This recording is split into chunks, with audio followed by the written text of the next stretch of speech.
Прошу, народный депутат Олег Царев. Уважаемые коллеги, уважаемый Владимир Васильевич, ко мне, как народному депутату Украины, обратились активисты общественной организации «Воля», которые предоставили убедительные свидетельства того, что на территории нашего государства при поддержке и при непосредственном участии посольства Соединенных Штатов Америки осуществляется проект «Техкомп», в рамках которого ведется подготовка к разжиганию гражданской войны на Украине.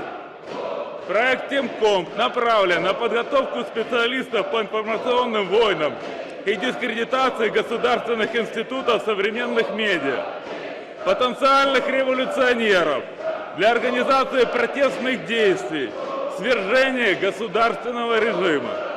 Проект находится под патронатом и кураторством посла Соединенных Штатов в Украине Джеффри Пайета. Пообщавшись с активистами организации «Воля», я выяснил, что некоторым из них под видом специалистам по IT-технологиям удалось попасть на мероприятия, которые проходили в Техкомпе. К их удивлению, под видом обучения особенностям использования современных медиа, американские инструкторы рассказывали об использовании социальных сетей и интернет-технологий для целенаправленного влияния на общественное мнение, активизации протестного потенциала с целью организации силовых акций на территории Украины, радикализации и борьбы за власть. В качестве примеров американские инструкторы проводили примеры использования социальных сетей для организации и управления уличными акциями в Египте, Тунисе, Ливии.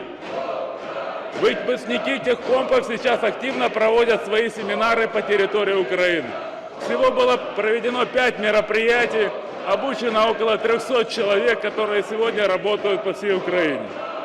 Последняя конференция Техком состоялась 14-15 ноября в Киеве, прямо на территории посольства Соединенных Штатов Америки. Вы мне скажите, где еще, в какой стране мира неправительственная организация будет работать и проводить свои мероприятия прямо на территории посольства Соединенных Штатов? Это неуважение к государству Украины, к народу Украины. Я обращаюсь в правоохранительные органы Украины с таким вопросом. Не нарушают ли представители посольства США, которые организуют конференции Техком и представляют для их проведения дипломатические... Дайте завершити. Говорите. Декларацию ООН от 21 декабря 1965 года о недопустимости вмешательства во внутренние дела государства, о защите их независимости и суверенитета, в частности статей 1, 2 и 5. Я прошу считать мое обращение официальным запросом и провести расследование по вышеуказанным данным. Спасибо. To the person who is about to grab their car keys and go to the ATM and take out $3,000, you say what? You don't need to. Your ATM is safe, your banks are safe, there's enough cash in the financial system, and there is an infinite amount of cash at the Federal Reserve, an infinite amount of cash at the Federal Reserve.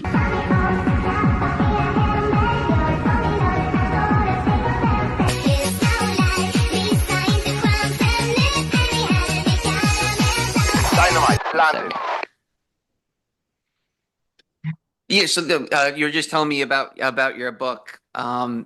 What was the title of it? I have it as the acronym. What is it? The Politically Incorrect Guide to Dating. There were 2 of them. The first one was 10. Oh, good Lord. 10. I love to travel and 10 other things men never want to hear. Yes, and then the second one is I'm a feminist and 10 other things women never want to hear. And I wrote, as I was saying, I wrote them as as a challenge to myself because I always wanted to be a writer, and I had on hard drives way long past, I had like probably a dozen like failed scripts, manuscripts, ideas, this, that. And I found it really hard to get excited about an idea. If I got excited about an idea, I found it really hard to stick with the Yeah. idea. And frankly, there was like a lot of insecurity, um, intellectual and otherwise, that made me basically abandon all those projects. But come by the end of 2017, there's a lot of personal melodrama that pushed me into writing, and the short version of that was uh, I had a failed bid for my PhD. I had a failed business running a recording studio, like a musical project, and I had a few. I had also just come out. I had rebounded from a long-term girlfriend with this woman who uh, reached out to me because when I was still teaching, a student of mine had told her to reach out to me. And there was a lot of that kind of thing when I was still teaching. I guess I had a sales funnel for women at that point because of my career, um, and she was completely insane, really brilliant, very attractive, completely insane, of a particular ethnicity, and because that fell apart, it like really, what's the phrase, like tore the shades from my eyes. Yeah. And I was like, oh, The okay, rosy glasses came off. yes, yeah. And the guy who I had ran the recording studio was also of that same ethnicity, and I just you were mentioning Stefan Molyneux before. I was a hardcore Stefan Molyneux fan, and I'm not ashamed to say this. Probably a lot of people felt this way from his shows. He really, listening to his programs, in particular his call-in shows, was really helpful for me to be more aggressively uh, self-reflective and examine my own issues and take responsibility for just myself and my time and my energy.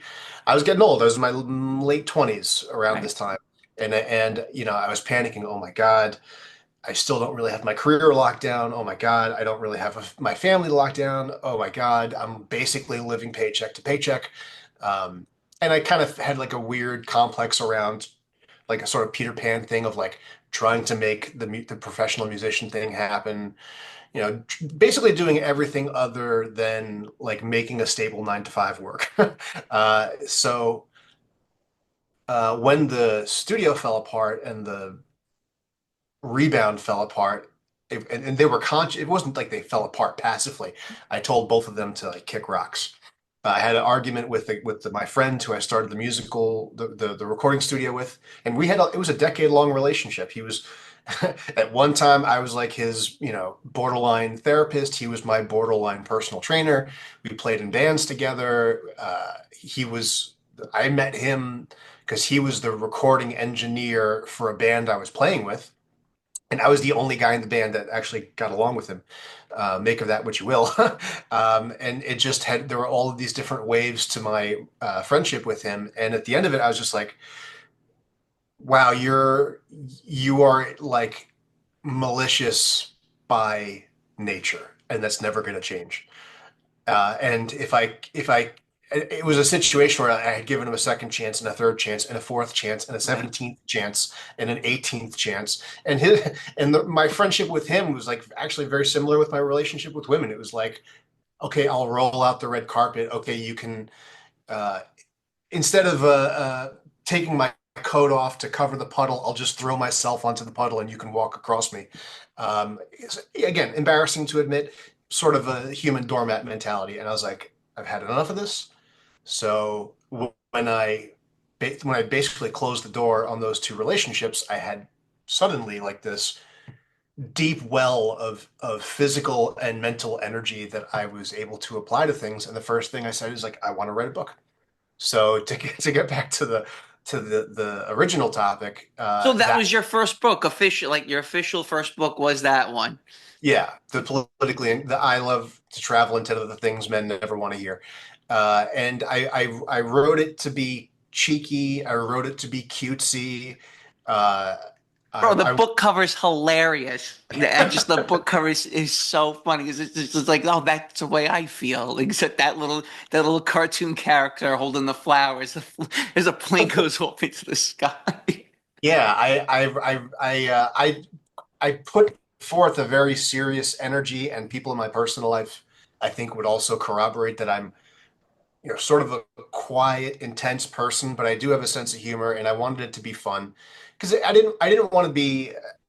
By that time I had seen a lot of the MGTOW stuff. I had watched, Roosh V. Hmm. I'd seen a lot of that stuff, and I was like, okay, there's a lot of people who are handling the woman question, so to speak, in this sort of very aggressive, punitive way. And it freaked me out. Like it just gave me a complex about myself and women. And I was like, wow, Yeah. like you said before, like I felt like blackpilled about it. It's like, wow, this is completely it's the end of the world. And I was like, okay, let's pivot from that. Let's find a solution and let's try to be fun about it. And yeah, and like every chapter was like a little vignette, like a partly autobiographical, partly totally made up vignette of a type of woman. And I sent it to friends. As I was working on it, I sent it to women I knew, friends, family members, and generally people were like, "This is kind of funny. No one else is really doing this. Like, you should pursue this." And I wanted it to be serious enough where I would have like a feeling that I was not a moron and had like an analytical ability and an ability to communicate ideas. So it was like 50-50. It was like, here's my psychology training, here's my career as a therapist, here's my semi autobiographical experiences with women, and then here's some jokes, some laughs here and there. And my mentality was like, if I'm going to be a writer, like I don't want to just like write something and then shove it in my drawer and the world never sees it, like because that wasn't enough. Like, not that I needed validation per se, but I wanted like real world feedback. I wanted, okay, will people talk to me about the book? Will people buy the book? Will people write reviews about the book? Because like if you're gonna be a writer, whether amateur or otherwise, like that kind of feedback matters. So when the book was done, by the time the book was done, I had fallen into the alt-right, and I basically It's the used that book pipeline, as baby. It's the yeah. MGTOW. It's the alt-right pipeline. Yeah, I was 1 foot libertarian, 1 foot MGTOW, I guess you could say. More about the libertarianism, but especially when I started doing podcasts and stuff, there was a lot of like, what I guess would you say, MRA, manosphere type content. Um, and I remember the first guy I talked to about the book was JF Gary IP, which was like, talk about like, okay, you're cutting to you're talking to a serious academic and also like a serious internet personality. And I was really nervous. And from there, I started my own YouTube, and I had the project was going to be like 2 parts. I was like, okay, we're going to do one for the men, one for the women, which the book for the women was harder, mostly because I'm, I've not had intimate relations with men, so to like get into the mentality of what is it about men that frustrates women was like difficult to do, um, which also made it an interesting challenge. Like, okay, how do I talk about the foibles of men and make it relatable to women and give women like an off ramp from being a spinster or being a skank or whatever. Um, but that by the time that book, or shortly before that book was finished, I got canceled. So like there was nowhere to go with that, and like even yeah, like a month before I was ready to, and these were both independently published through Amazon. About a month before it was done, I got canceled, and I was like, oh well, I guess that's that. Um, but yeah, it was just an exercise. And from where my life has gone since, I just felt like, I don't talk about that material anymore. So I don't really know that I want the public perception that that is what I'm about out there. Not that necessarily regret writing it. I don't, or feel bad about the material. I don't. I mean, I think I would probably do a better job Well, if to I. be honest with you, that was a thing. So when I started reading American Extremist and listening to your you being on podcasts and live streams and stuff, so I became fascinated with your body of work. I'm like, this guy's great. To be honest with you, you're one of the few people that I would listen to on YouTube, again, a podcast, whatever, that I would listen to the same show on repeat. So I actually don't get tired of listening to the same show that you did more than once, because there's so many different avenues that you take in like an hour and a half to 2 hour podcast that I enjoy a great deal. So when I started buying your books, I found this. I'm like, get the fuck out of here. This guy did this. I go, this is I have to get in touch with this person, because he seems so interesting. And so it's cool that this is your little off ramp. Granted, it's your first book, but it's cool that that's how you got the ball rolling. And same with me. I have like a folder full of half done articles, and I'm currently writing an article about the weaponization of nostalgia. It's about like 1,500 words into it, and you brush up upon nostalgia, and I think towards the tail end of understanding conspiracy theories.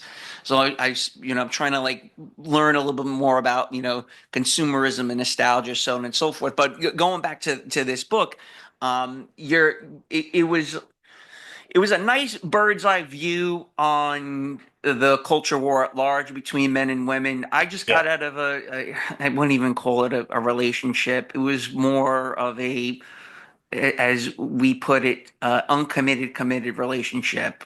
So I had my place, she had her place, but we couldn't really uh, push the relationship forward. I wanted to push the relationship at least somewhat a little bit forward. She was more into the dink lifestyle. She didn't want to have children. She wanted to get married. She was by definition an awful. So I was trying to like look past a lot of the different undercurrents to the relationship. With those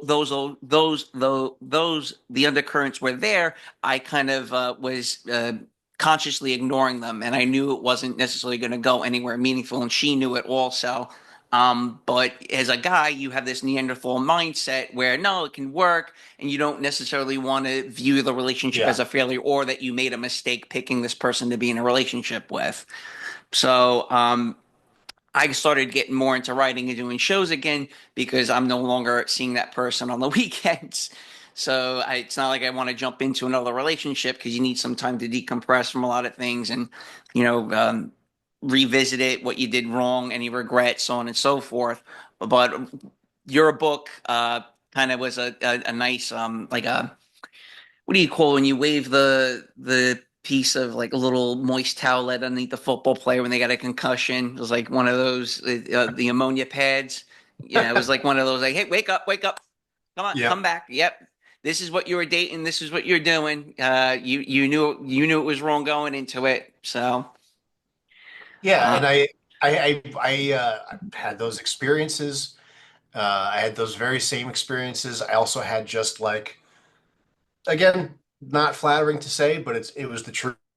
I had a lot of, especially in my mid to late 20s, a lot of being led around by my dick, a lot of yep, like uh totally being controlled by my lust. I did want the straight and narrow family life, but I also um I don't know what people may think of me looking at me on a screen today, but certainly when I was a teenager in my early 20 years, it was very, very, I just had no concept of how to talk to women or like how to get their interest or whatever.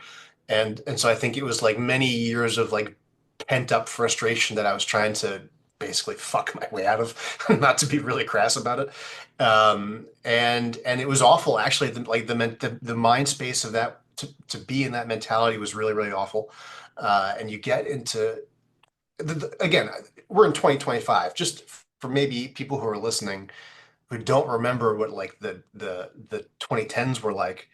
That was like the era of like raves. We're gonna yep. do hallucinogens. Why don't you open up your Electric Daisy relationship and like all Carnival. of like yeah, Yeah, right. And all of the a lot of the like bro influencers. This is funny. Like Joe Rogan had that guy from it was like a fitness company. I can't remember the name of it. He used to shill it all the time, like all of their kettlebells and their ropes and whatnot. Aubrey something or other, Aubrey Marcus. Do you remember that Oh, guy? no, no. So he was like on the Joe Rogan all the time, and he owned that company, and he would talk about his like I'm doing psychedelics, and then he would talk about me and my wife for opening up our relationship, and then the like, and there were a whole bunch of other like UFC macho dudes who were all doing Affliction. I things like remember Affliction being a huge thing.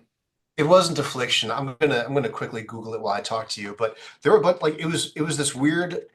uh Is it Aubrey Marcus? Yeah, Aubrey Mark on it. He founded on it. I don't know if you remember on it. It was like the nootropic stuff, the weightlifting stuff, and Aubrey Marcus was like one of these influencer guys who was Christopher Ryan, another one of these guys. They were all like be a sexual libertine, do hallucinogens. Uh, if your girl runs around on you, be cool with it because that means you're not like an insecure chud. And like that was like for like a normal guy, which I was at the time, like that was the media personalities and the messaging that you got. So it was like a very harrowing, disgusting, morbid, decadent popular culture that the millennials were going through.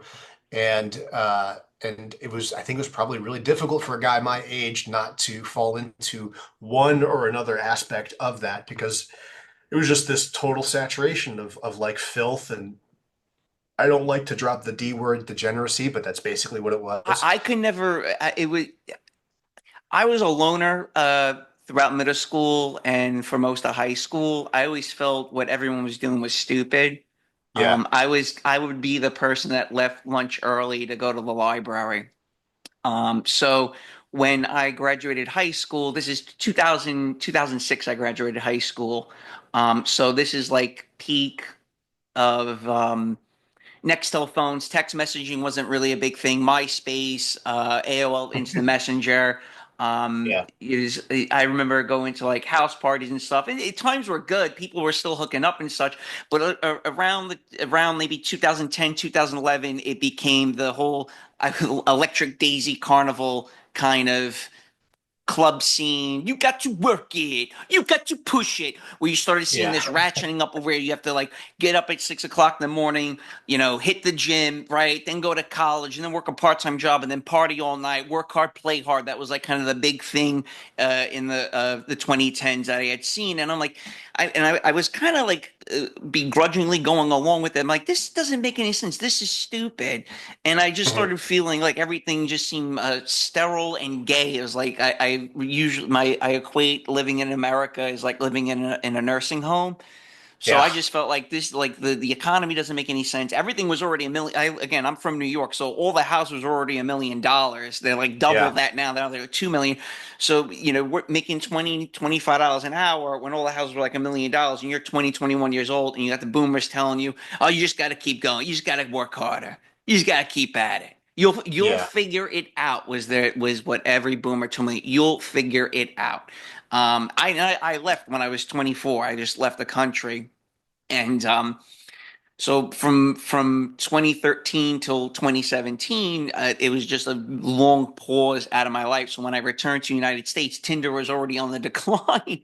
So I remember hearing about Tinder like when in 2014, 2015 from my brother, and my brother was telling me what's been going on with social media apps and things. And again, where I was, none of this existed. So Wow. a lot of a lot of the culture had shifted immensely during that time when I was away. So when I returned, I kind of just picked up where I last left off, and I noticed the shift with women where they became far more aggressive. Lack of eye contact. You just see it in their Oh demeanor, yeah. the way they Like walk on a actively city not trying to look sidewalk. at you. Like that was the crazy that was like one of the experience that I had that was just like insane. Like you're walking down the street, They you don't try look to at you. smile Look at down. someone, and Yeah, you no. you can feel them actively working Yep. not to respond to you. Correct. Crazy. So then you I have do. then most guys, most men, I think, either eternalize it and they start thinking it's that they're doing something wrong. Maybe I am a creep, but then the reality is he's actually no, he's not a creep. He's actually a fairly decent looking guy. He's got a pleasant manner about himself, pleasant demeanor. There's no reason why that woman wouldn't want to look up and just like, hey, how are you? It's funny living in New York. The only women that would make eye contact and acknowledge your existence are women from another country, which I find just Yep. be fascinating. But yeah, it's just like I don't necessarily know what. Well, I do. We can get lost in the weeds on this, but I think the Instagram, the dating apps, that's their world, that's their reality. Where men, they're not necessarily engaged in that type of reality. They're more engaged in podcasting reality, black pill content thing. This doom scrolling is more of what they're into, while women are more about the optics, the opulence, the flying dresses at Santorini. I love to travel, so on and Mhm. so forth. So, Yeah, well, it's you made me think again. I recently watched. I upgraded my phone for the first time in like a million years, and because I upgraded it, I got like I'm an Apple guy. I got uh, yeah, I got do you know? But ah apparently, wait, no, I have an Android. There's an article out about how men with Androids give women the ick. But interesting.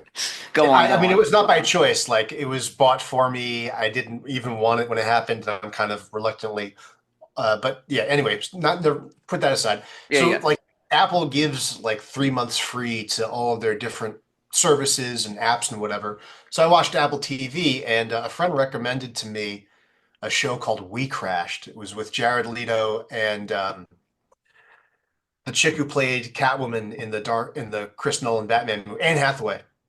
And Okay. it's about Adam Newman and the WeWork franchise, the WeWork business. And just to your point about like how everything seems sterile and gross and gay, like and how like you're making barely enough to get by and everything else is exploding in costs. Like this is one of the things I grew up really not liking being a New Yorker. I didn't have the temperament like you did to get out of and figure out life somewhere else. Um, that came to me much later on, like basically last year. I'm no longer in New York. But my temperament was I don't know, probably a little bit more fearful, maybe a little bit more timid. Also, just the feeling of like there's no world outside of here. But yeah, watching that show We Crashed, it's documenting basically the total fraudulence of this guy, Adam Newman, and the whole WeWork business model. And it Hmm. just made me think of like growing up in Manhattan in the 2010s and you're seeing all of these types of businesses where it's like, well, what exactly is the service they're offering? You don't really know, but it's everywhere. And the people who are staffed there, you meet them and you're like, I actually don't like you.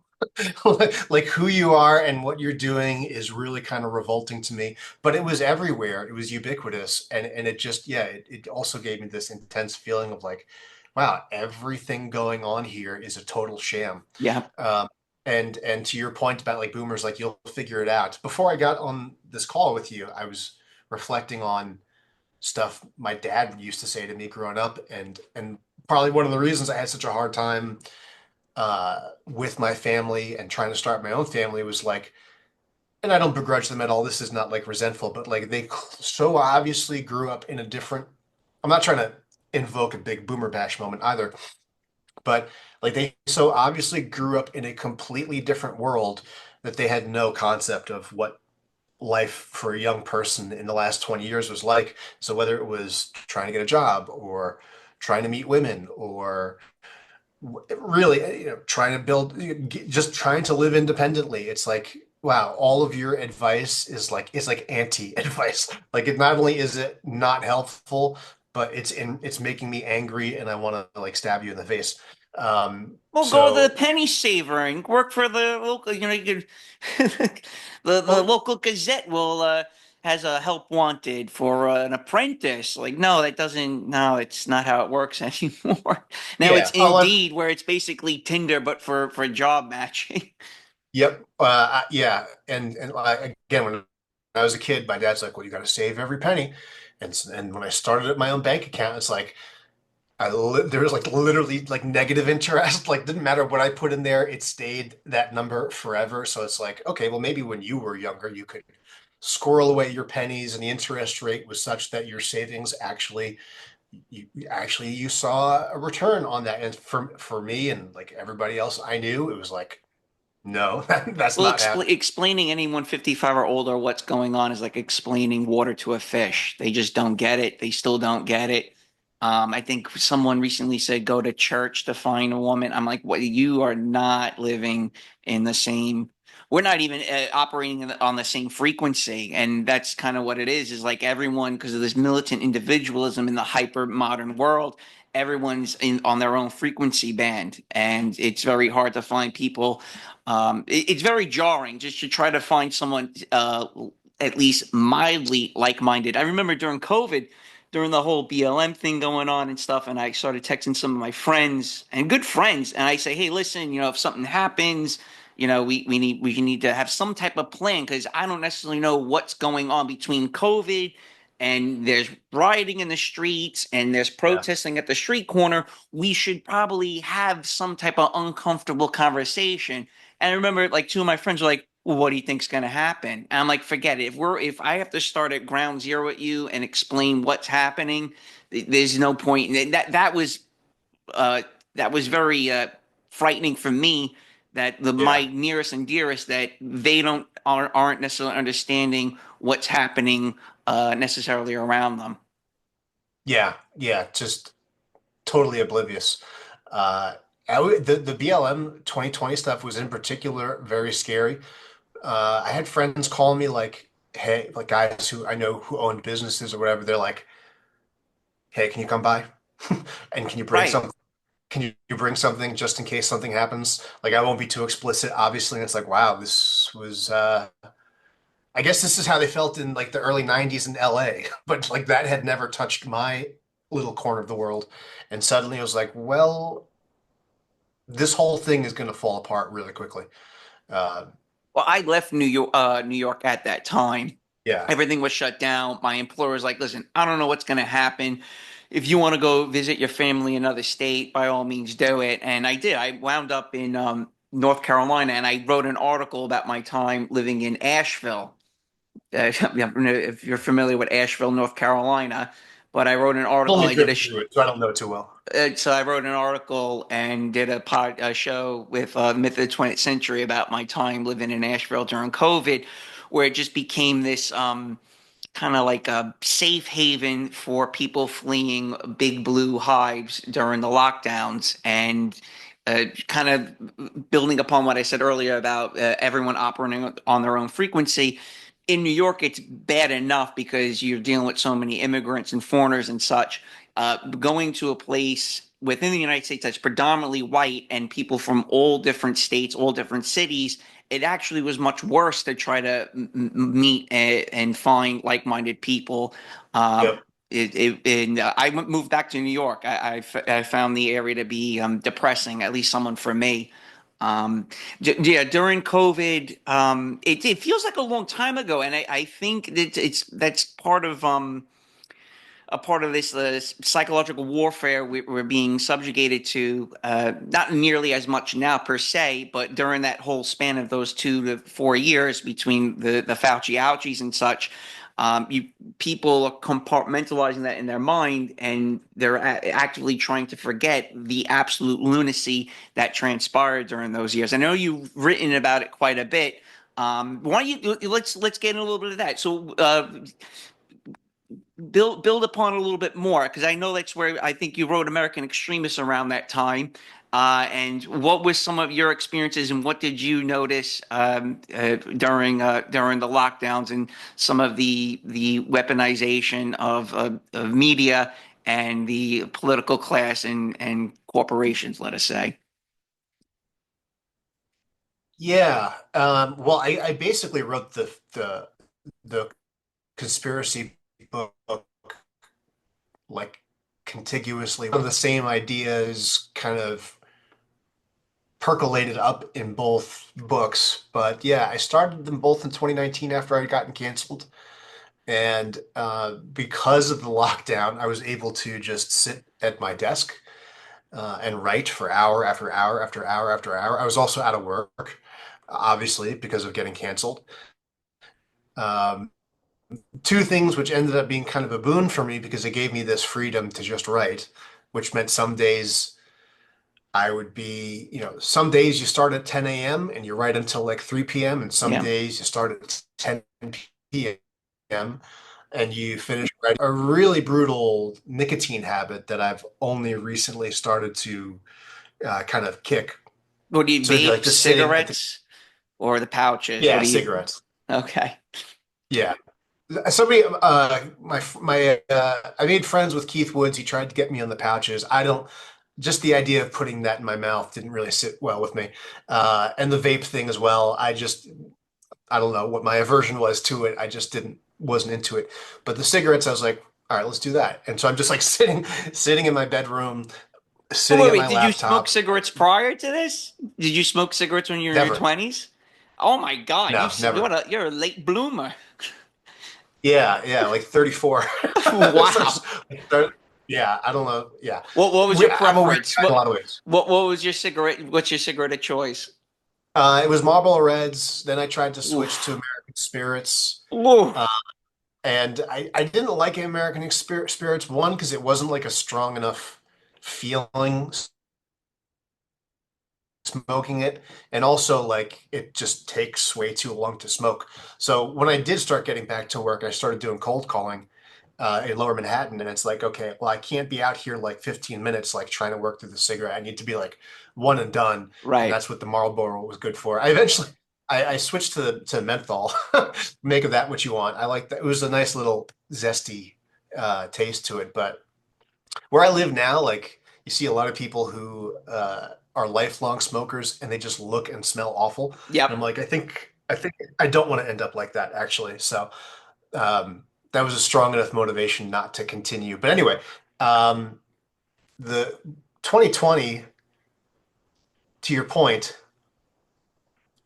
really was only 5 years ago. It feels like it was like 15 years I ago. know. Yep. And I think there's a lot of, well, I would say there's two main reasons for that. One, it's a technological reason. Two, it's a sort of cultural reason. The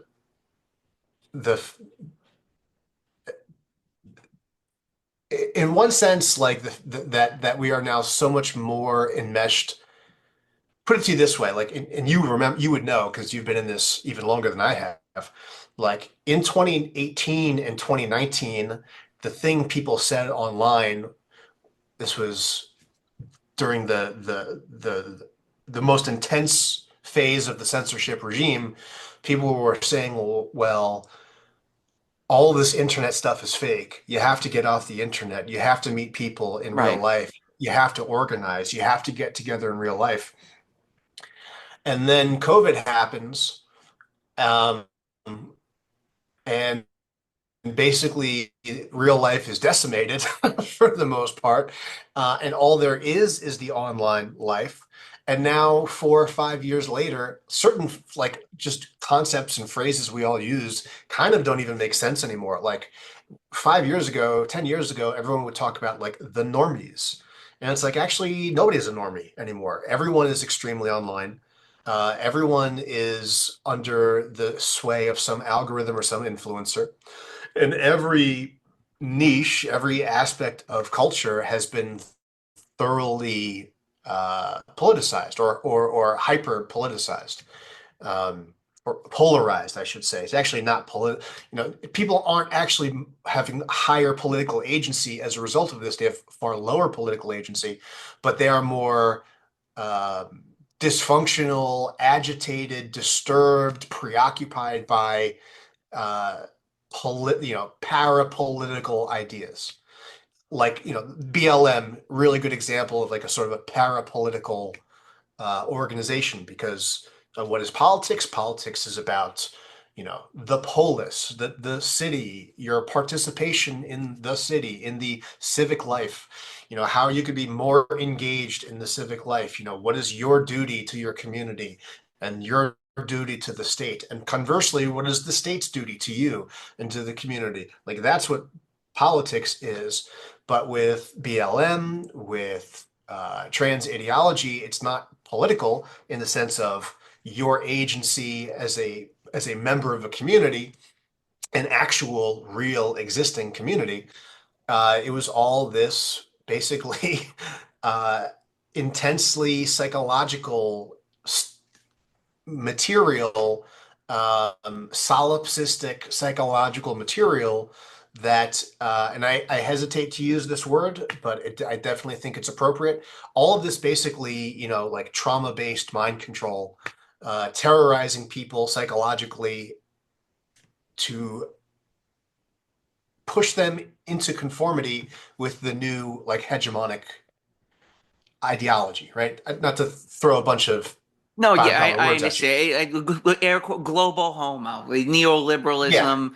You know, yeah, it's you know, again, harking back to Asheville. This you can look at like parts of California, where you can look at San Francisco, a place like Asheville, this kind of this bohemian hipster, you know, diverse, you know, coffee shop, pet Pilates, coupled with the Rick and Morty Wild Wing entertainment establishment. Like that's kind of like that's what they're trying. That is the goalpost. That is the benchmark for the United States and for most of the Western world, if not the entire world.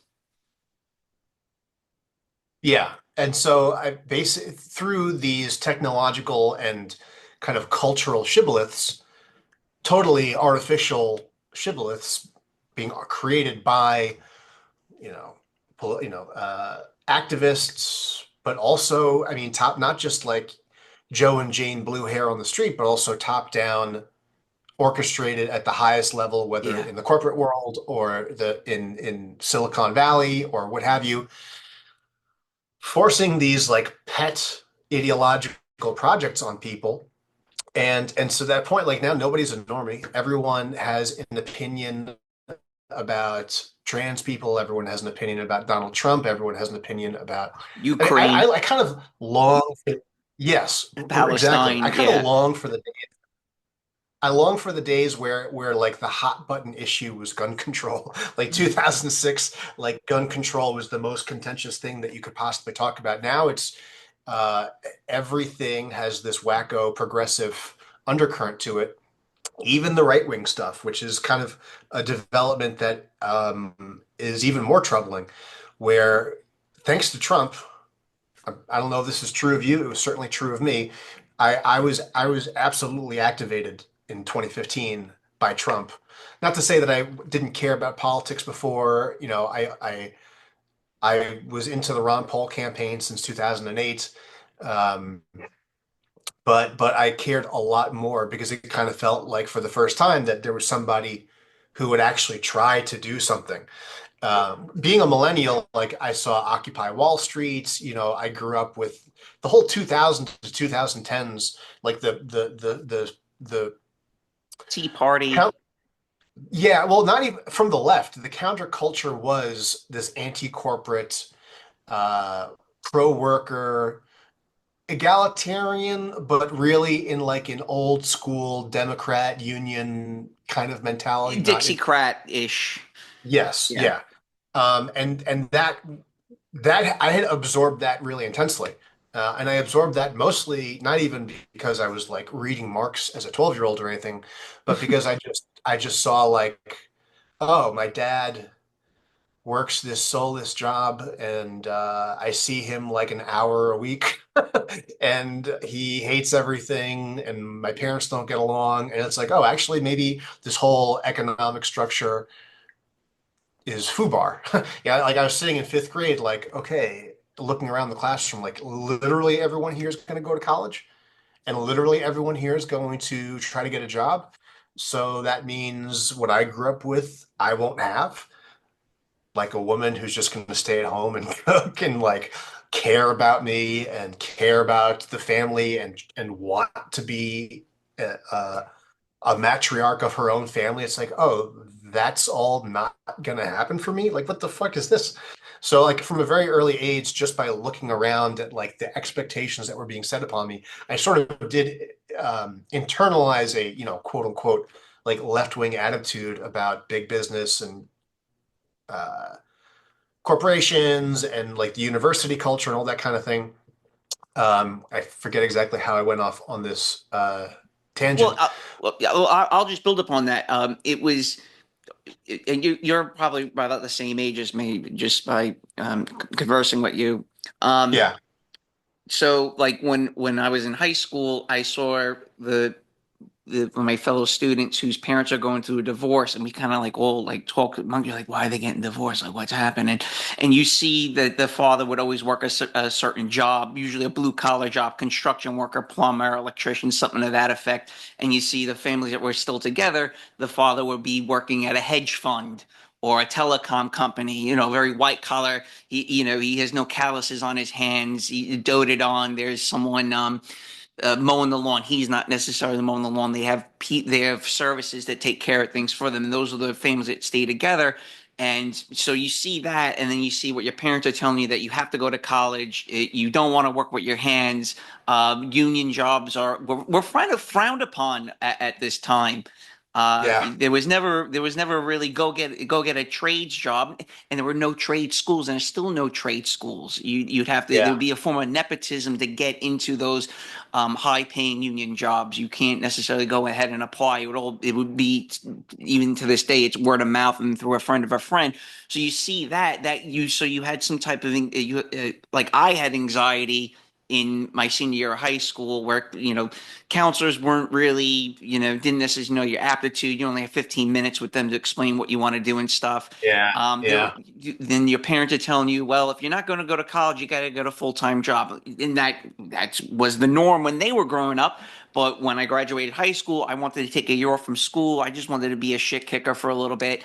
And I realized, wow, there are no full-time jobs. I have to work three part-time jobs. Like this, that was, so all these things were not necessarily explained to me, and then again, being bootstrapism, where you have to figure it out. You'll figure it out, and you kind of just in a constant state of anxiety, not knowing what direction you should really go in, and it's much worse. I have a younger brother who's 26, and he's like total vegetable. Like he's in a vegetative state where I call them 13th graders, neats. Usually the word neat is common. I call it 13th grade, where you graduated high school but you didn't, so they just play video games, taking just a handful of credits in college, work one job 6 months, didn't like it, you blame it on the employer. He didn't understand who I was, so on and so forth. So yeah, yeah. that it was interesting to see. I mean, keep in mind the Great Recession happened at this time when I graduated high school as well, so that made things much worse. So Yeah.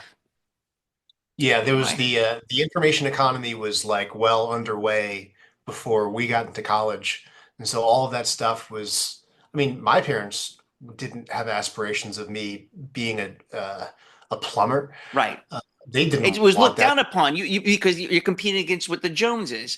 So if you and I wrote Mhm. this in an article. My first article for the American Sun was about how your parents, trying to keep up with the Joneses, didn't want to tell your neighbors or people at PTA meeting, oh, my daughter is a hairdresser, or my son is going to be a police officer. It was like, oh, really? That's all they're doing. Well, Yeah. my Timmy's, he's going to Michigan, and, he's studying anthropology, and he's traveling the world, going to Africa. Like that was the goalpost that you had to meet that goalpost. And if you didn't, you were viewed as somewhat of a failure. Yeah. So all of that to say, I had Yeah. imbibed this sort of anti-corporate mentality, Oh, right, and right. that was what was also quite popular on the right in the Trump era, because it was a lot of like Gen X millennial guys who went through all the same experiences that you and I have just talked about, and then also Gen Z people who were either not yet old enough to be in that world, but also like very obviously dispossessed, and maybe a handful of them that were in that world trying to make a career work, trying to make school work, and were totally disengaged by what was at that point a much more aggressively anti-white, anti-male climate, no matter where you went. Mhm. So yeah, the 2000s, just to get back to your original question, or the 2020 rather, the the if you want to call it trauma-based mind control, I mean, to the extent that we look back on 2021 and it feels like a decade ago, I think is a factor of the extent to which everyone's plugged in online, and that sort of has a sort of spatial disorientation factor. I mean, you're literally, if you're just scrolling, it's almost like this out of body experience where you might as well be mind in a vat plugged into the computer. Close to You're death. not really you. Yeah, yeah. But also it was just it's the way that all of these various shibboleths have just stacked one on top of the other. I mean, even in the early 2000s, people were complaining about the 24/7 news cycle, and that's only become much more prolific and exaggerated with social media. So I've gotten into the habit on a lot of shows of describing America as basically like this, continent-wide psychiatric ward, Yeah. in part because of this dystopic technological environment, in part because of this hyperpolarization. What everyone wants to call woke, which and now it's woke, right? But that's a different conversation. Woke really just to me is a way of describing effectively the Obama era, effectively the kind of, if you want to think of like the 1960s as the civil rights struggles as like to draw on an idea from one of my books, the Understanding Conspiracy Theories book. I draw very heavily from a very famous German philosopher, Peter Sloterdijk, and he makes this argument that there are effectively these two phases in Western culture over the last century. One is what he calls kineticism, and he's kind of hearkening back to a sort of idea from the Greek philosophers, this idea of the kynic, K-Y-N-I-C, which is juxtaposed with the cynic, C-Y-N-I-C. Whereas the cynic is basically a sort of veiled will to power, where whatever justifications people are providing for the reasons that they're doing what they're doing, they're all BS, and it's self-consciously BS. But it's BS that's put out there to obscure the power-seeking motivation that the person has, or the movement has. You compare this to the Kinnick, K-Y-N-I-C, where there actually is a revolutionary impulse, and the justifications are sort of an honest reflection of a genuine revolutionary spirit. So if you wanted to look at the sexual revolution or the civil rights acts, I mean, those were people who were genuinely trying to change the social order, and their rhetoric and their language and policy proposals were an honest, for the most part, like I would say almost entirely honest. I mean, they were even back then saying like kill whitey. So it's like they were very like clear about like screw white men.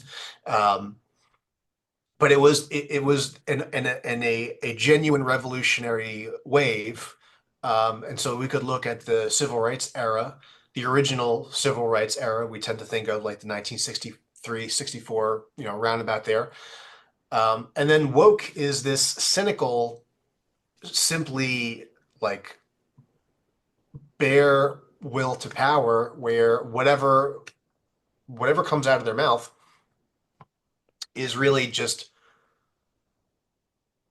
to obscure the fact that these are people who want power. And so like from 2004, I guess Obama was the keynote speaker at the 2004 DNC. He was becoming well known as a community organizer and as a rising star among the Democrat Party. That whole period, 2004 till about probably even this most recent election, this woke period is, and I think it's what people understand, whether they agree or disagree with the whole woke thing. Even if they disagree with the woke thing, think they disagree with it, but they tolerate it. I think what they understand is that it's, for the most part, it's people just trying to plunder. And so like the whole the another another callback here, another throwback. There was that famous video in the 2010s of that black-haired curly Jewish woman filming herself walking down Manhattan to show how she's getting Yes. catcalled by all these people. There are all of these sort of very exploitative, They're all very, minorities, by the way. I mean, they're all black and Hispanics and yeah, construction workers. So yeah. we won't talk And about that. yeah, well, and there was some pushback at the time that there wasn't enough white men catcalling, and that it was like problematic because it was scapegoating minority men. But whether it was the trans thing or the feminism thing or the, Bernie Sanders economic populism thing, which was probably the most legitimate out of all of these various left-wing movements, but nonetheless also very fake. Um, it was all just cynical will to power, and that's what that woke period, I think. If the 1960s was about like a legal revolution, changing public policy, changing basically changing the cultures within the social institutions, by the 2010s they were, it was very much like a media spectacle. It was very much like, this is why people always talk about you don't hate journalists enough. Like, it was all these basically high status people um, trying to change the popular culture, trying to change the entertainment culture, trying to change the corporate culture. Um, and in some sense, the corporate culture was already going in that direction. A lot of the popular culture was going in that direction. But woke was this, okay, we're on this precipice, let's totally push it to the next year. Well, it's easy And to do that during COVID. Everyone's locked down and yeah, getting jabbed and wearing a mask and petrified of going outside. It seemed like a perfect time to start pushing the society in that direction. I always make a point to people when someone brings up something about transgender rights to me, I'm like, why am I here? Why is this important? Who's telling me all of a sudden this is an important social issue? Considering the United States has never really had a prominent transgender population, especially in the Western Hemisphere. Transgenders is not really our thing per se. So why is this? Who's telling me that this is important? Where is the narrative coming from? And people you look at me with a deer in headlights look when I ask them that. I'm like, no, I'm asking a serious question. Why is this important right now all of a sudden? yeah, well, and it was just also nakedly in conflict with the other types of social engineering programs going on at the same time. It's like, okay, there's this global pandemic, everyone's gonna die, but we'll let the blacks riot. But we'll let the Orthodox Jews in New York, do their shenanigans. But we're also going to hem and haw about child mutilation and whatever. So, I mean, it was very obviously cynical, very obviously about this kind of will to power, and it was technologically facilitated. It was also culturally facilitated, um, and you know, the subjects of my books. So, over the last few years are basically like inexorably intertwined. The American Extremist was about this. Um, it was in 20 prior even to Trump. There was these kind of ginned up Islamist extremist attacks, which obviously almost every single one was facilitated by an intelligence agency. But then you also had like basically like left wing terror, like sort of what we're seeing now, much less so now, like the Elon Musk anti-Tesla activity, but all throughout the early Trump years, there was a lot of left-wing violence in the form of Antifa. There was the sort of stochastic right-wing domestic terrorist stuff in terms of like Dylan Roof or that guy in New Zealand or whatever, and that was very much on people's minds. This meme of extremist right-wing violence. But as we've come to understand, like most, if not all of that was fomented by the state, by intelligence agencies, by like US aid. Same thing with the left-wing stuff. How could it be, to answer your question, like where is this messaging coming from? Where is this? Why is the trans issue suddenly the hot button issue that everyone has to have a passionately supportive opinion of, and also uh, working, like, what's the old phrase? It's not enough to be anti-racist. You have to be like, agree. You have to. What was the Ibram Kendi phrase? Like, it's not just enough to be anti-racist. You have to like stomp out racism. The same thing with like, the Smash the trans things. fascist. I mean, that was Yeah, a big sticker I saw around New York City. yeah. With the Smash the trans, fascist. it's not enough that you have to support and tolerate them. You have to put the hormonal injections into your kid. Like, you have to make it a part of your daily life. It's like, where was all that coming from? It was coming from, US aid. It was something that was deliberately forced upon people by the government, by intelligence agencies, with effectively with effectively taxpayer money. So not only are you being victimized by this, but you're also made complicit in it because your labor, your tax dollars. I don't like to hem and haw so much about the tax dollars argument. You think like how much money printing that's going on. Is it really my whatever 35 grand at the end of every year that's pushing this, or is it the funny money that they print? I'm not economically literate. Maybe I'll stop right there. But yeah, I mean um, that culture of political extremism was and is inexorably bound up with a conspiracy culture. People in well-positioned uh, stations in every industry orchestrating this stuff, implementing this stuff, and now we're, at least the thought was with Trump in 2024 that we were on the other side of this. And I don't know how you feel about the last election. It seems, I think, to a lot of people, the shine has worn off of the election cycle, and people are starting to see, well, actually, the Trump revolution like, just because we won and people were really excited about Trump uh, surviving the assassination bullets, surviving the all of the political persecution. Actually, in fact, it's basically the same circumstances, still what we're dealing with. That powerful people in important places still have their hands on the lever. I'm kind of rambling a bit. I'll kick it back to All I do is ramble. I was a big Trump supporter in 2015, 2016. Knowing about him coming from New York, I probably have a better idea and a sense on what he's about, at least probably in his personality quirks and what he's like. He's from Queens. I think one of the cool things that he said about himself that really resonated with me, he goes, I'm a taxi cab Republican, which means that you're just pissed off about the trash in the streets. You find this regulation to be stupid, and just that type of taxi cab driver who's talking to the person in the back seat, just complaining about this, that, and the third. So I understood exactly what he meant by that. I was very much in favor of the wall. My big thing was immigration, still is immigration.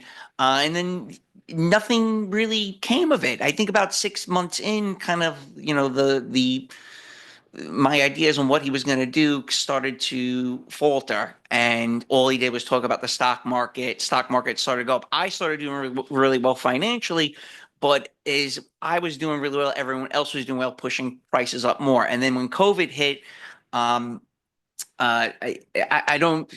It's because all these memories are coming back all at once. Uh, he was talking about the vaccine, Operation Warp Speed, all this stuff, whether that was him to try to pacify the population, wanting some type of cure, I don't necessarily know. And then this time around, he's talking about deporting illegal immigrants. They're a problem, yes, but my issue is you're talking about legal immigration. The stock market was collapsing, 3 or 4 weeks ago, and he's waving around this gold visa. And I'm like, that is not a good time to really be waving that around like in front of everyone's faces. and especially what's going on with Canada with the Pajit invasion. And then he started to put more of them in his cabinet. I don't. It's funny that the media is not attacking him nearly as much in 2015 as they were in 2015, 2016, or throughout his first presidency as this time around. It's definitely dialed way back, which lets me know that he's made some type of deal with the powers that be, so to speak. I mean, I do think on the one hand, the like cultural insurgency that he fomented was a legitimate, genuine thing. And I do think there has been a changing of hearts and minds, whether it's been a changing of hearts and minds or people are just simply fatigued by the continual culture war stuff going on. I do think that explains partly the muted response on the left to Trump. Also, I think October 7th changing the I'm sure you probably read Kevin McDonald's Culture Critique. Yes, Yeah, he talks about I guess, was it the 1972 war? Was that Egypt and Israel? I there can't was a quite. couple at that time. Yeah, I think you're right. Yeah, The Yom Kippur War, yeah. October War, 1973. Yeah, that was led by Egypt and Syria. It was either the Yom Kippur War or the Six-Day War, where Kevin McDonald basically points out that there was, due to those conflicts, Jews in America, in particular Jews in America, suddenly had this activated racial consciousness. Hmm. And I do think a very similar thing happened October 7th, 2023.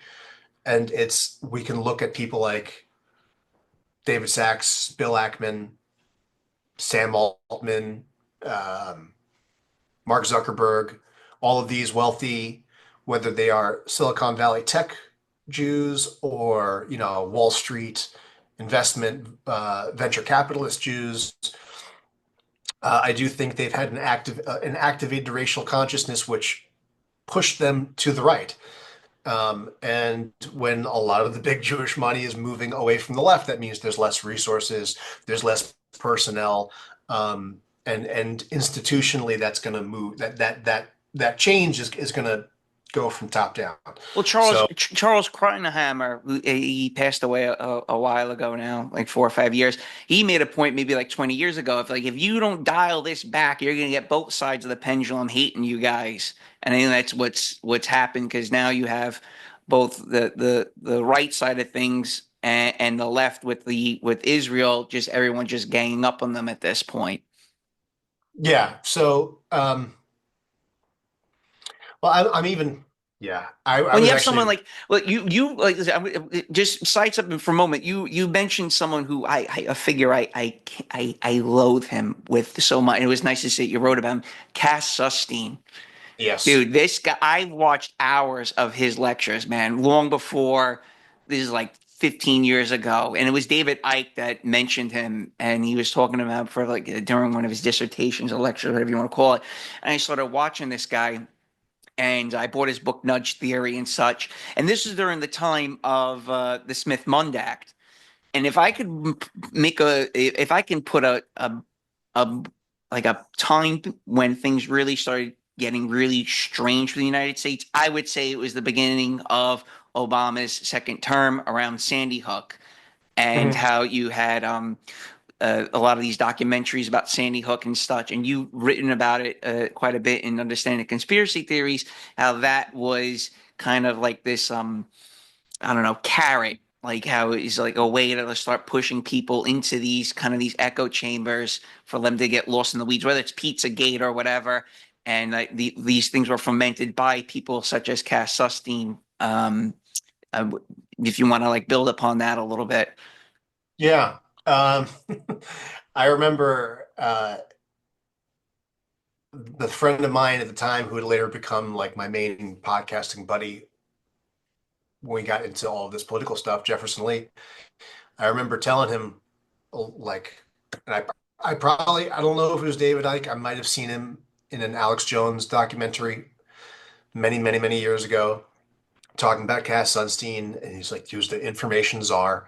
And I remember telling my buddy Jefferson, I was like, yeah, this guy. It was before he was being Before he was communications czar? Yeah, it was he was in consideration. Was he ever? I'm trying to remember. Was he ever in contention for the Supreme Court? Let me take a quick look. I mean, this guy's so anti-First Amendment. It blows my mind away. Like, this guy is a full-blown psychopath. He should be Yeah. nowhere near any type of power structure. Yet, I don't know he that he was ever.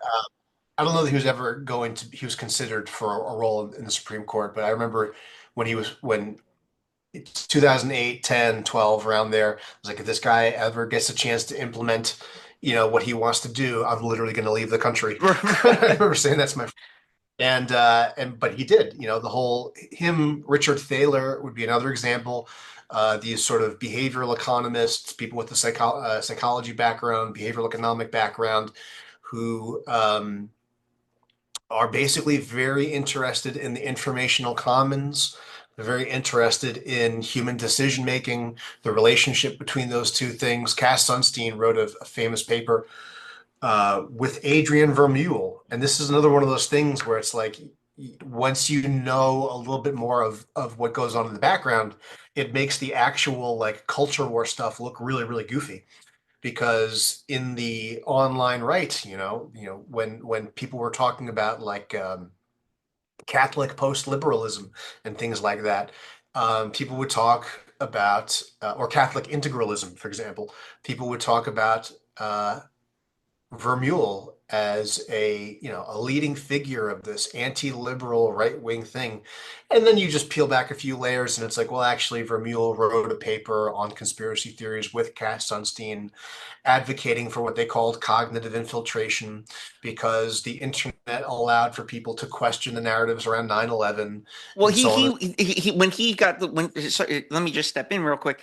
When he came, once he became communications czar, that's when you started seeing mass censorship in comment sections. Yahoo comment sections were great back in the day because you could see that Yep. everyone was on the same page about everything. You saw all the upvotes or everything that you felt passionate about.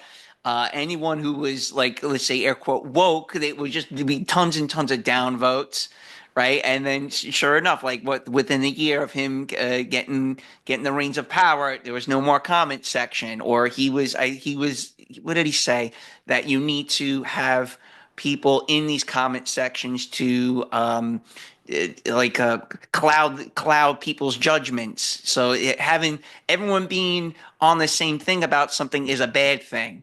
Everyone in Yep. agreement about something is a bad thing. And then he started implementing all these various ideas and probably again doing exactly what he wanted to do, which was to make the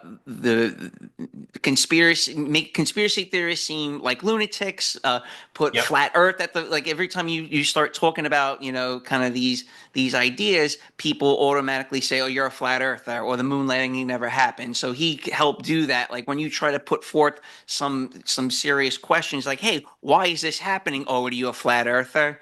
So this was kind of like his whole mantra to push these type of notions that you're just a lunatic because you're wearing a tinfoil hat, so on and so forth. What now? Let me ask you, Yeah. what do you know about the Smith-Mundt though? Because it's been a long time since I researched it. I was kind of fascinated with about 10 years ago.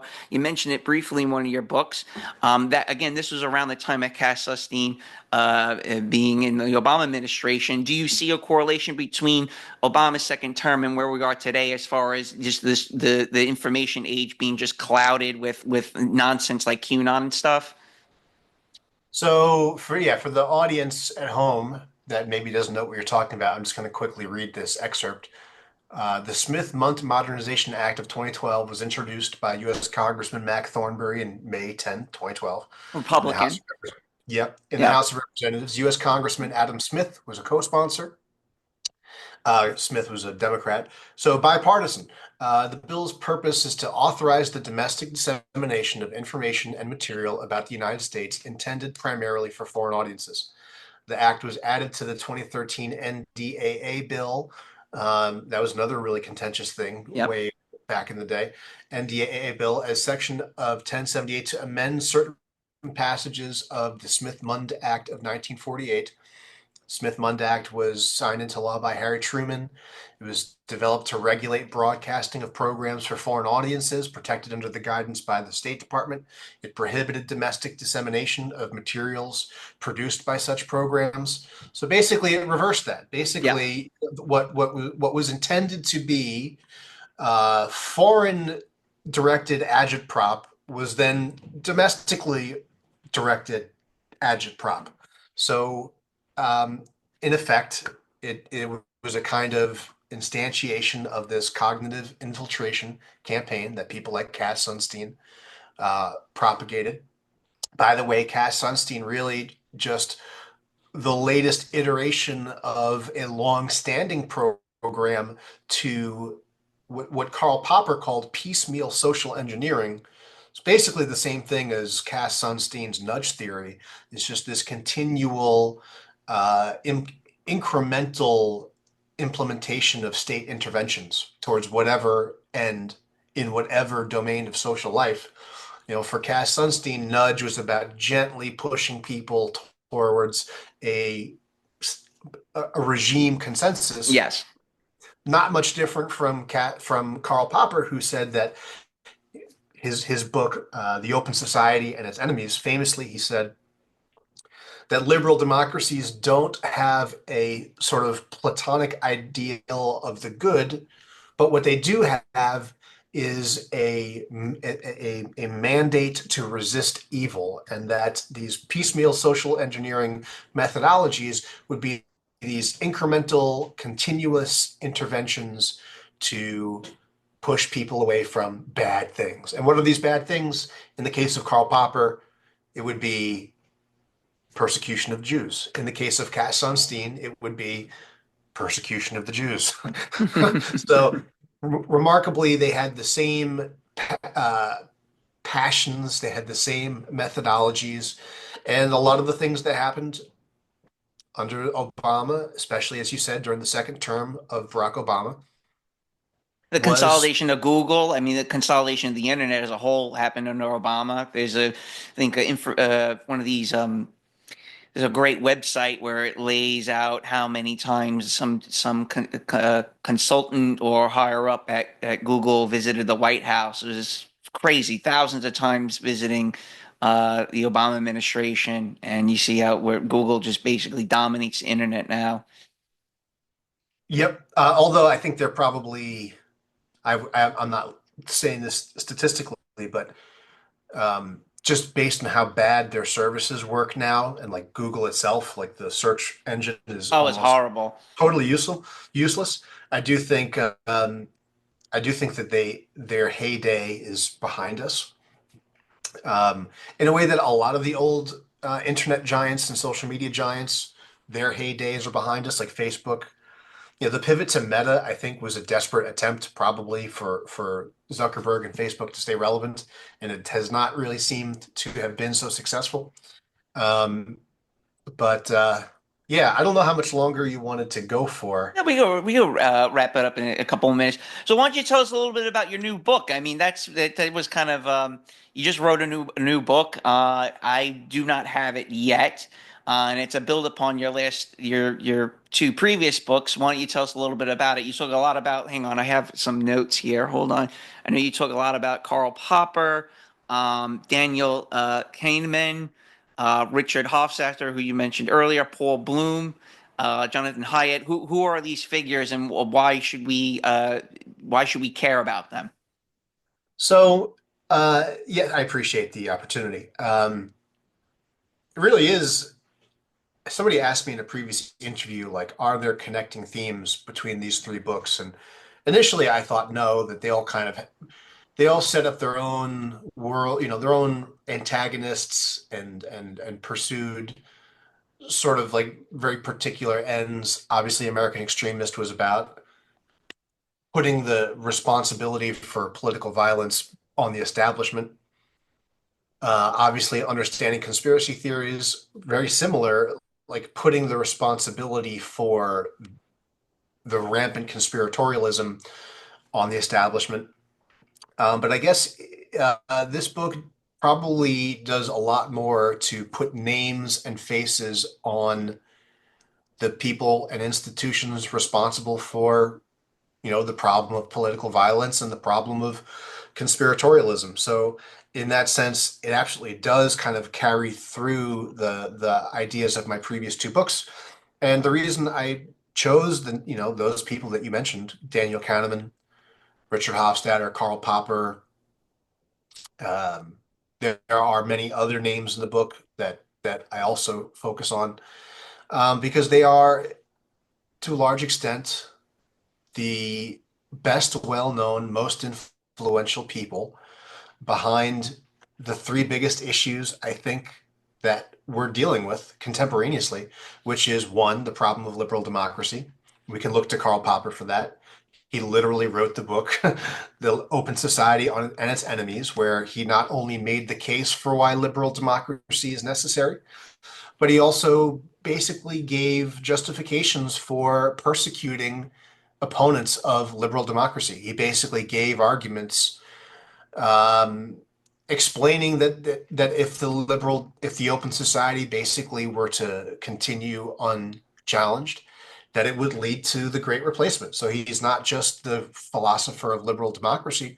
I view Karl Popper as the philosopher of the Great Replacement. Um, Now, the because you have this, basically this comprehensive totalitarian program of political revolution, that's what liberal democracy since the 1940s has amounted to, it has led to this rampant conspiratorialism. Um, Not to hang it all on Popper and the Open Society, but all of the volatility of the 20th century effectively led us to where we are now.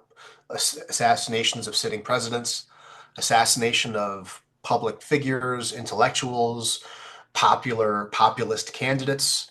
I'm thinking of, Robert Kennedy, for example. Right. All of these kinds of things happening and continuing to happen, necessarily provoke distrust in the population. And so conspiratorialism, conspiracy theories, even though that's sort of a spook information warfare kind of a word, nonetheless, it's in the popular vocabulary. I don't think it makes sense to avoid using that phrase. We just need to understand why it was implemented and how it's used.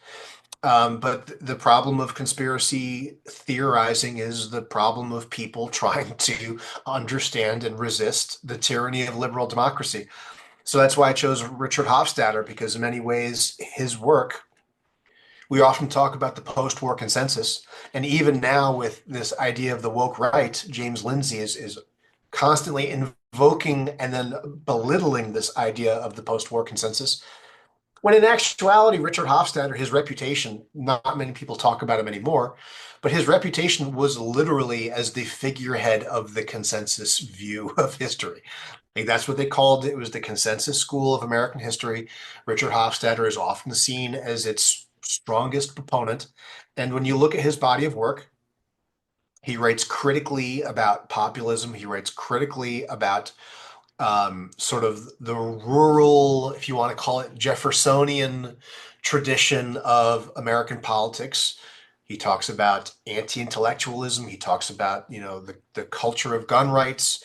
And he talked about in this famous essay, The Paranoid Style in American Politics, he lambasts the John Birch Society as being pseudo-conservatives. He lambasts the Goldwater, what could have been the Goldwater Revolution, whether you think that that's a good thing or a bad thing. Goldwater was running up against LBJ. LBJ, I think, probably by most standards, was much, much worse, much, much more damaging than anything Goldwater could have ever done. Even though the popular advertisements or political ads basically convinced Americans that Goldwater was like a pro-nuclear war lunatic, that if he got into the White House would just indiscriminately nuke the world. Far from it. Politically, LBJ nuked the world. The Great Society, his capitulation to moneyed Jewish interests, Hofstadter basically, even if you think about in terms of today's political culture, people like Richard Hanania, who talk about elite human capital, these are ideas that find their origins in Richard Hofstadter's work, The Age of Reform, in his work, The Paranoid Style in American Politics. So I don't think you can talk about conspiratorialism today without talking about Richard Hofstadter. And then the third problem would be, and we're very much, I think, in a period where it's on everyone's mind, it's the problem of technocracy, whether people are thinking of it in terms of, man, I hate those Silicon Valley, bigwigs, or they're thinking of it in terms of, man, I hate this AI generated slop, or they're thinking about it in terms of, wow, is my job going to be taken away from me and I'm going to be replaced by robots? Everyone, whether you're on the left, you hate Elon Musk as a technocrat, whether you're on the right, you hate Sam Altman and these LLMs and so on and so forth. You hate these people on the right for basically screwing with the economy, screwing with the internet, screwing with the commons effectively. Daniel Kahneman, an Israeli psychologist who worked for the IDF, close personal friend of Cass Sunstein, basically co-signed or applauded Cass Sunstein's entire program. Daniel Kahneman initiated what was called the heuristics and biases program in the social sciences. And the significance of this is it's the basic premise, whether I'm overstating it or not, this is the fact. The basic premise of the heuristics and biases program has been that human cognition is faulty, that our decision making is largely irrational, that human judgment is not reliable. And the downstream consequence of this, whether Kahneman intended it or not, is that you have technocrats in control of the informational commons. You have technocrats in control of decision making. What you get to see, the censorship regime effectively is downstream of this technocratic, this oligarchy of technocrats. And especially online and the right, people like to talk about how bad psychology is, how awful, for example, Freud was, and how damaging he was. Which isn't to say that those things are totally wrong, but in our time, I mean, Freudianism has come and gone, and now Freudianism is sort of like a relic. The only time people invoke Freud is marginal left-wing academics that are not really in control of the discourse. It's not a revolutionary philosophy anymore. It's basically totally integrated into most people's worldviews. And because it's integrated, it doesn't have that vanguard energy. But this technocratic idea that, which is internally incoherent. If you believe in evolution, which these people obviously all do, then you believe that it's this efficient, cruelly efficient process that is only concerned with like efficiency and getting to the next generation. And if you believe those things, then you have to believe that the human mind, the human brain was shaped by evolution. And then you'd have to believe that human cognition and our capacity to evaluate things and make decisions and come to conclusions is evolutionarily informed and therefore is really efficient and really cruelly competent and gets the job done. But these people have this sort of dual consciousness where they, are strict materialists, maybe with an asterisk. There's an idealism to the technological utopia, but setting that aside, they're basically materialists, and they basically are, sort of beholden to the Darwinian point of view. And at the same time, they also have this cockamamie idea that despite all of that, that humans and the human brain is this necessary, it's a relic. And it's a relic that we need to get rid of as quickly as possible. So I think that's been very damaging. And again, I think of in particular, maybe this is just, me making too much of my own point of view, but I think a lot about the millennial generation as being intensely victimized by this sort of technocratic skepticism of human thought, human cognition, human decision making.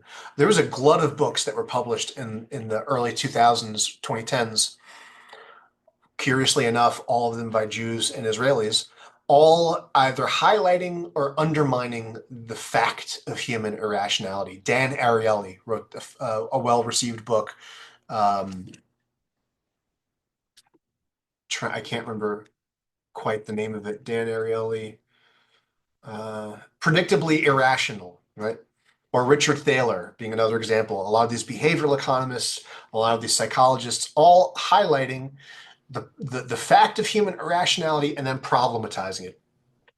So, we think of millennials, the millennial generation, as being sort of this like timid, conformist, incompetent generation. I look at millennials as being maybe the one of the most emblematic generations to be victimized by this highly technological program of psychological warfare. Why do so many millennials like drop out of employment, drop out of dating and family formation? And why are they not trying to learn skills? And why are they all schmucks that put things in their butts and smoke pot all day? Like, maybe it's because they were force-fed a diet of academic thought that said that you're a completely useless moron and we're going to replace you.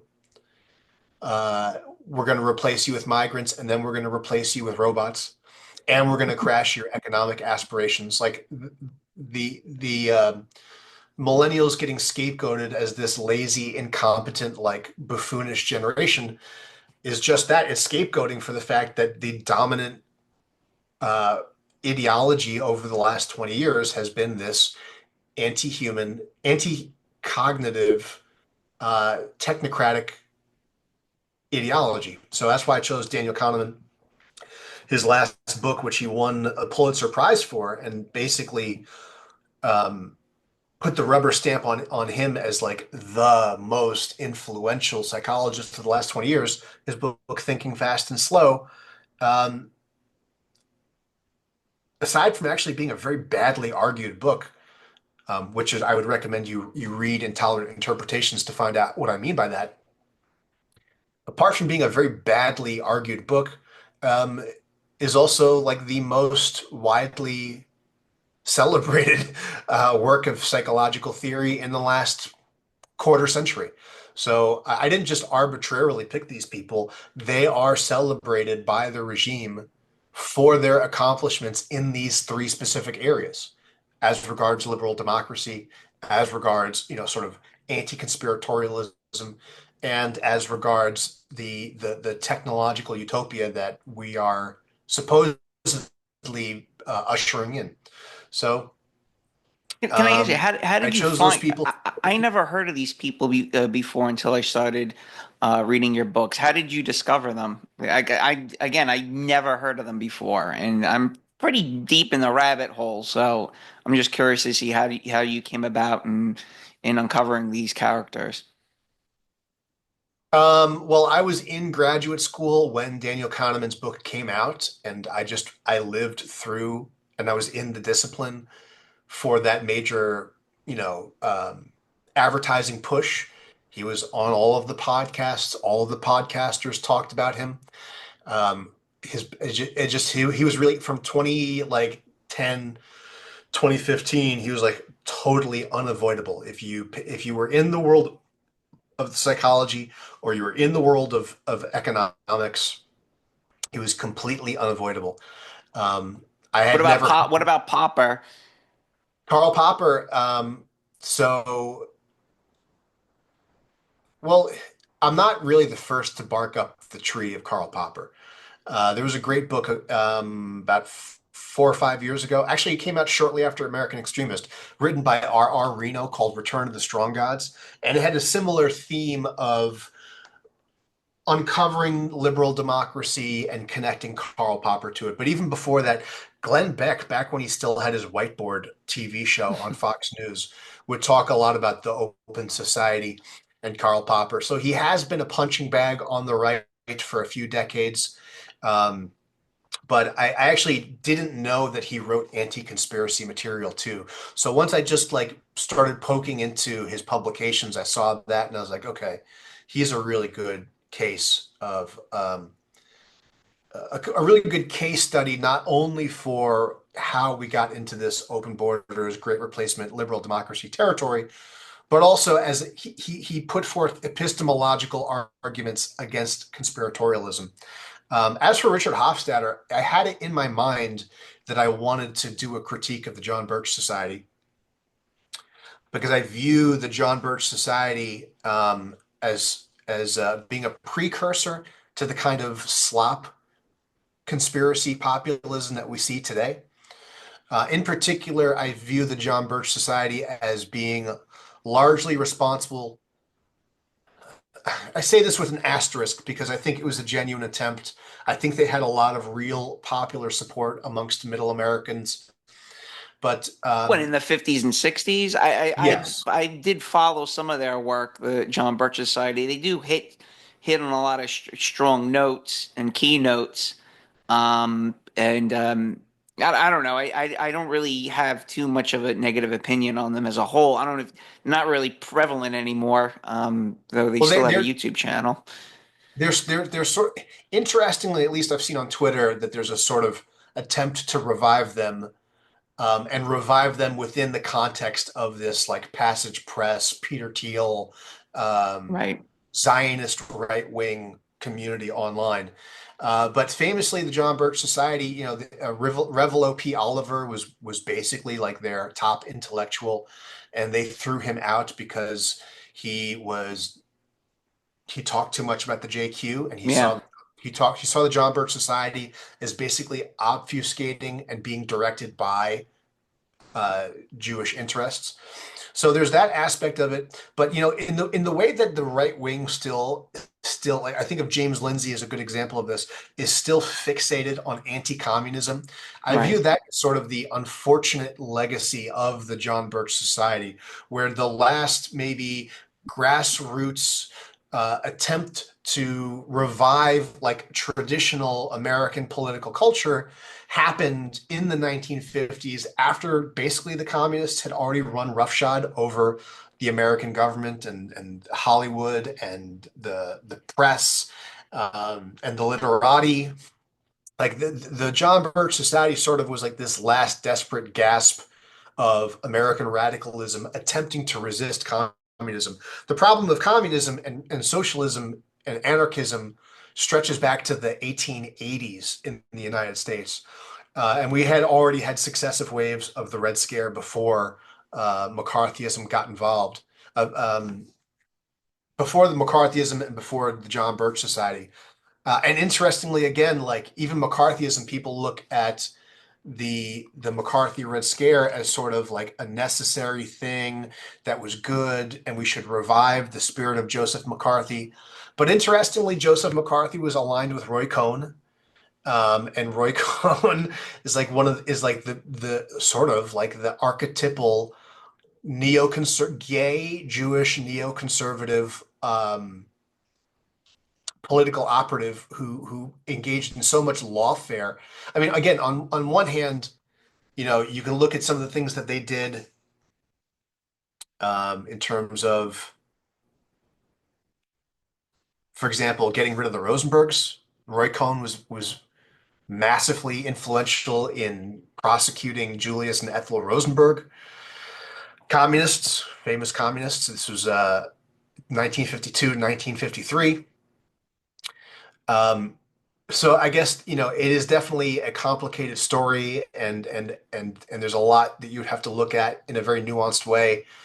But again, if we look at today, like the culture of gay neocon Jews, Roy Cohn sort of prefigured a lot of that, and the anti-communist movement in the 1950s was a lot of the time sort of a mask worn by domestic right-wing Jews to, on one hand, engage in this noble patriotism, on the other hand, to consolidate power in the right wing and more broadly within the select hands of powerful Jews. So when I looked into more about the John Birch Society, I came across Richard Hofstadter's essay, and then I just kept reading more about Richard Hofstadter, and it became apparent to me that he was just sort of a critical architect in the development of this sort of liberal chauvinist worldview that we kind of lived through. You think about the early 2000s, a lot of the polemics against W. Bush are downstream of Richard Hofstadter, talking about you guys are all about my guns and you're all stupid and you're uneducated and you hate people who are smarter than you and you're just paranoid parochial rubes and you're not even real conservatives. And again, there's like, if we really were to tease out every aspect of that, there are truths in there. Richard Hofstadter wasn't incompetent as a historian or as a public intellectual. It's just that he was an advocate first before he was an objective social scientist. And that's really the argument I'm making in Intolerant Interpretations, is I've picked this sort of rogues gallery of intellectuals and social scientists and academics, and I make the argument, whether it's Paul Bloom, who the audience probably is less familiar with, or Daniel Kahneman, or Richard Thaler, or any Cass Sunstein, any of these people, they are engaged in what is outwardly facing an objective empirical process, either the law or the scientific method, but really it's a mask for ethnic advocacy. And sometimes it's a very thinly veiled mask, which is another reason why I chose some of the people I chose, because in the case of Karl Popper, he's basically saying, yeah, we're doing this because nativists persecute Jews. And in the case of Richard Hofstadter, he's basically saying, yeah, we're gonna poke at these conspiratorial middle American rubes because we're just better and smarter than them. In the case of Paul Bloom, he's saying, yes, we need to publish a program of anti-racist education, and we need to implement it from the cradle to the grave because of persecution of Jews. I mean, literally, his book, Paul Bloom is sort of highly regarded because his psychological experimentation overturns certain ideas in developmental psychology about how early on young children actually start to demonstrate critical cognitive functions. Previously, before Paul Bloom, the orthodoxy around child development, child cognitive development, was established by a Swiss psychiatrist, Jean Piaget, who argued that, in fact, a lot of critical cognitive faculties don't emerge until several years into a child's life. And Paul Bloom demonstrated through a handful of pretty novel experiments that actually in the first year, infants are capable of certain critical cognitive accomplishments. For one, they're able to make I'm putting my own language on it. They're able to make friend and enemy distinctions. And they achieve this basically by putting on a sort of theatrical performance in front of these infants where hand puppets either did pro-social things or anti-social things. And routinely, the infants would show a preference for the pro-social puppets. So that was kind of interesting. And the other thing that he demonstrated is that infants also show kinship preference, and they show all of these things within the first year of life. And so his argument is that's not liberal equality. So we need to inculcate in the very young a more intense program of anti-racist education. And trickled all throughout his book. Whenever he wants to highlight or demonstrate that the problem of friend-enemy distinctions and kinship preferences have led to persecution, literally every example but one had to do with the persecution of Jews. So it's very, very thinly veiled ethnic advocacy, um, wearing the mask of social science. And just like Daniel Kahneman, the writing is actually very bad. It's like there's like non sequiturs, logical fallacies. In the case of his book, Just Babies, there's like literally no even, he doesn't even cite anything, which he's a PhD, Ivy League, college, university professor, internationally revered. And his major, New York Times best-selling publication has no citations, no sources. I'm not personally disturbed when a, professional smart person doesn't litter their book with sources and citations. It doesn't bother me on a principled level necessarily. But if you are the face of Ivy League social science, I mean, that's the norm in that world. You're supposed to do that. And he's making all of these audacious claims without really showing the receipts.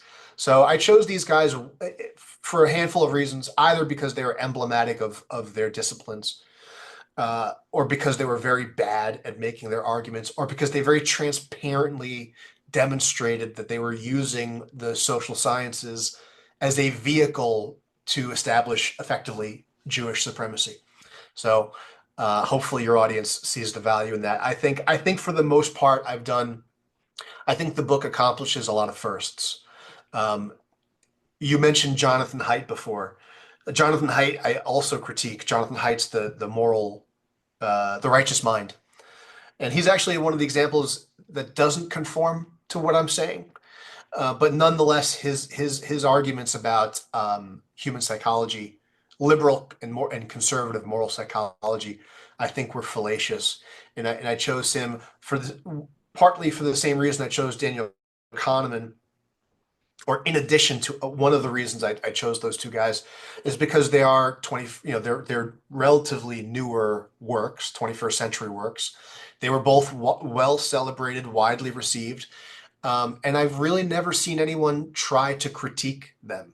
Because to me, it was so obvious that what they were saying was wrong. And yet I'd never seen anyone try to critique it. To Razib Khan, he's a geneticist. I think he published on Unz Review at the time of the book's publication a handful of essays that sort of tepidly pull at the threads, but I think I've probably done the first comprehensive rebuttal. Again, not just psychologically, but also politically. I take a multidisciplinary approach, whereas I think whatever criticisms have been made in the past were more academic psychology criticisms, like his social intuition model has been criticized.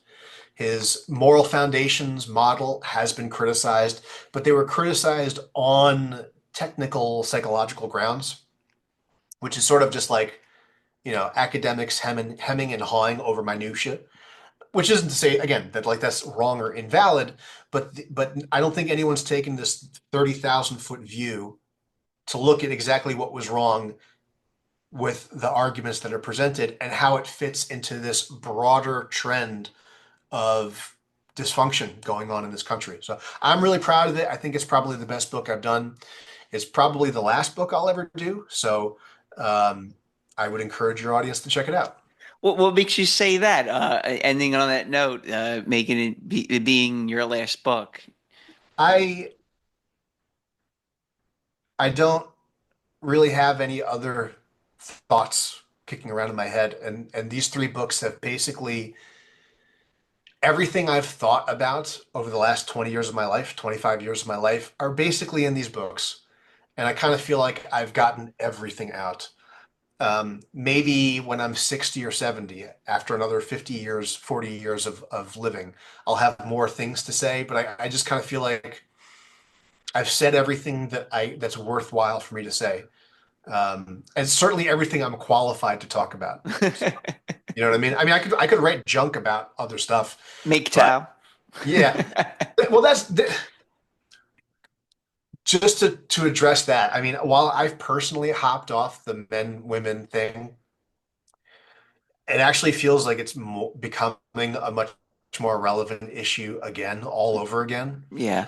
I kind of got off the off ramp because one, the MGTOW stuff was too like psychologically distressing, Yeah. but also as I was like pivoting into more like smart guy serious work, um, part of the purpose of my writing was also to like stop the scapegoating, stop the finger pointing. There's actually an essay in this book, Intolerant Interpretations, about conformity that I think um, gives a good psychological basis for why, women are the way they are today, or why men are the way they are today. And I think with the right understanding, it can absolve people of one, primarily that desire to scapegoat, but two, to give people an understanding of basically why people taking a step back. Like for example, Elon Musk will talk about the woke mind virus, and a lot of like Contard influencers like James Lindsay will talk about Marxist brainwashing. I think entirely too much emphasis has been placed on this idea that people's conscious thoughts and beliefs and values have been swapped out through a rational process of engaging with ideologies and ideas and public intellectuals. When I think for the most part, why people are the way they are is for unconscious social reasons, and due to the influence of institutions and incentives. Yeah. Now, it's not that people don't mentally engage with, arguments for why BLM is a good thing or arguments for why transgender ideology is a legitimate thing. They do, but most people in most circumstances are going through this unconscious, which is to say, not available to them mentally, social conformity process. That's primarily why people are acting the way that they act, doing the things that they do, voting the way that they vote, injecting themselves or acting sexually in the way that they do. It's primarily for these reasons. And I wanted to emphasize that so hopefully people would not do this scapegoating and would not put so much emphasis on like, well, for example, like um, when a woman gets beat up by a transgender man in a sporting competition, you'll often see people be like, well, good, she deserved it. She believed all of this liberal feminist propaganda. And yes, maybe she did, but before she did that, she was just a person on a conveyor belt being pushed through this institutional network against her will. Same way, like people who are anti-war. I remember Indian Bronson caught some heat on Twitter for um, mocking like people who had deployed to Afghanistan and Iraq. You And it's signed like, up for it. okay, yes, exactly. And it's like, okay, yeah, that's true. And probably at the time they probably did all of this chest thumping, we're gonna kill the sand and words and America first, blah blah blah. But before those guys did that, they were haplessly on this conveyor belt that put them there, Yeah. right? So these are all like post hoc rationalizations that I don't think it's really a just thing to do to hold people to the post hoc rationalization when there's a lot of stuff going on before that. So having said all that, on the other hand, I mean, I'm a millennial. I'm turning 40 soon. Um, we are going to be entering into a period where the last 15 years of like destroying the social order is going to really start paying dividends. Yeah. Um, and in particular, it's going to be really bad for people who haven't found a way to form families or at least mentally square themselves with the damage going on around them. And so I think the sex war stuff is going to become much more pronounced. Um, just as an example, like Nick Fuentes went viral on election night saying "Your body, my choice," and like there's now two new generations, Gen Z, Gen Alpha, of people who've only known progressive liberalism, who've only known feminism, who've only known the internet, high-speed internet and social media, and have never known anything else, and are that much more in the thrall of that cultural milieu and ideology. And I think that poses some pretty serious problems. So I Have think you spoken to a 15-year-old in recently? I have not, no. Yeah, I have a brother who's 15, and what's coming out of their mouths is it's a making of an extremist, to say the least. And this is both men and women. They're yearning for or something authentic, and they know that everything that's put in front of them is prefabricated. Like there's Santa Claus is fake, and they know it. Put it Yeah. to you that way. So just again, what the words I hear him and his friends and his girlfriends speaking are so foreign to me when I was that age. Yeah, I never really knew of a cross dresser at 15, yet they know, uh, they know everything about genital mutilation. Yeah. They probably know more about Adolf Hitler than I did at that age. And I watched the History Channel ad nauseum when I was, 12, 13 years old. So it's going to be quite interesting. What just harking back on like what Nick Fuentes said and about people that have not formed families. I'm single currently. I don't have I'm not seeing anybody. No one really on the horizon per se. Uh, there was a fallacy early on with MGTOW, and I had written one of my first writings I did when I first got into MGTOW was there was going to be this pussy renaissance that women would be post wall 35, 40-ish, and they would wake up and realize that this isn't working and I really should settle down, so on and so forth. It's actually gone the complete opposite way. The more I learned about psychology, the more you become more, the older you get, you're set in your own way, so to speak. And you're seeing these women on the internet now who are around our age complaining, where are all the good guys? You're just focusing on a small segment of the population. You can't land one of those guys, and that's psychology. They're unconsciously aware that they're constantly chasing for something that you're not necessarily entitled to, nor you can land someone like that. So women naturally just shut down altogether from sex because the eggs are drying up, and life happens, careers, you're kind of content with what you got in front of you. Whereas guys, they're ratcheting up the RPMs, trying to find someone, causing more of a pressure on women that are available. Yeah. So I don't necessarily think things are going to, like, the whole idea of a pussy renaissance is not going to come to fruition. So it's going to be what do you think will happen as far as women in their older age? Like I know a lot of older women who are, let's say, overly educated, feel that the AI is going to provide some type of technological breakthrough to take care of them in their older age and stuff. Where someone such as myself says, no, it's going in the complete opposite direction. You're going to have a Haitian, a Haitian bed nurse looking after you, and the day of the pillows coming. Quote, Vox Day, if you ever read Pay the Day of the Pillow. I remember that, That's yeah. I think that is actually more likely the future versus a toilet bowl that's going to tell you if you have cancer or not based on your bowel movement. Yeah. In the same essay about conformity, I point to a study that shows the conventional wisdom that people get more conservative as they age is not true. And Mm, that people in our generation and younger are only doubling down on their liberal progressivism. yes. Um, I think that's undeniably the fact for a few reasons.